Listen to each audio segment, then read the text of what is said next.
Hello everyone! Welcome to my channel! So, for today's video, isi-share ko lang pala sa inyo kung paano ako mag-load sa aming Surf to Sawa prepaid fiber internet.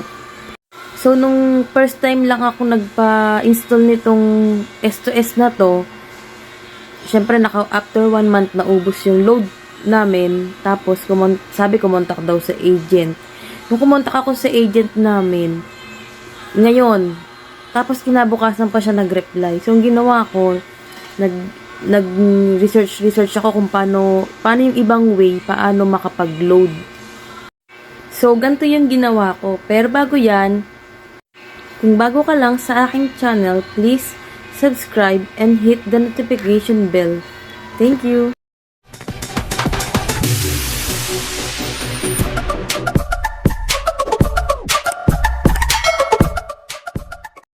So, let's start na. Punta po tayo sa Play Store, then, i-download po natin yung Surf to Sawa.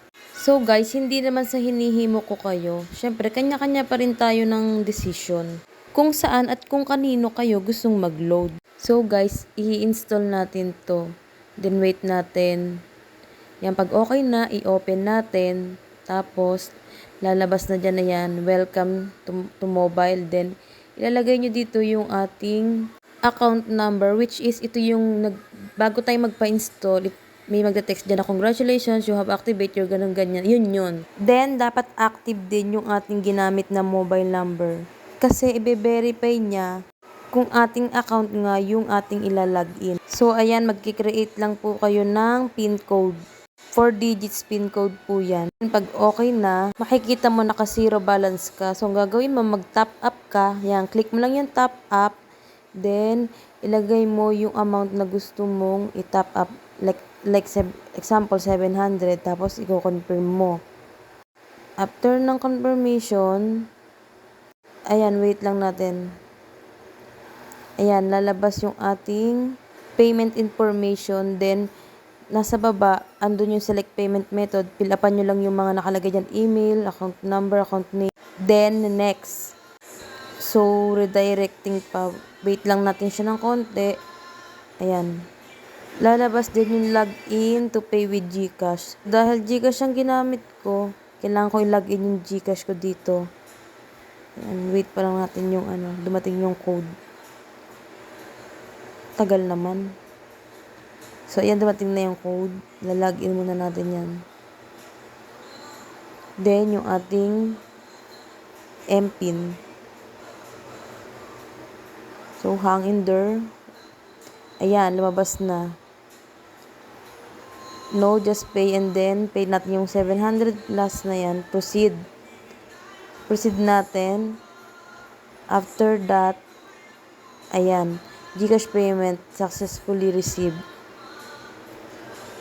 So, loading.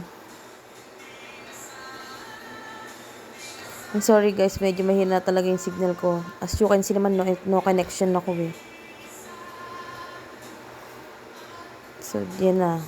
Successfully received na. Ayan, nakalagay done. Tapos, punta ka doon sa buy load. Buy load. Click mo lang yung buy load. Guys, makikita natin doon sa balance kung pumasok na yung ating tinap up. Ayun yung 700. Then, mamimili ka lang dito kung alin dito yung gusto mong yung merong 50, 1 day, 7 days, 200, 15 days, 380, 30 days, 700. So, dahil 700 yung tinap up ko, pipiliin ko yung 30 days. Okay, next natin yan. Next.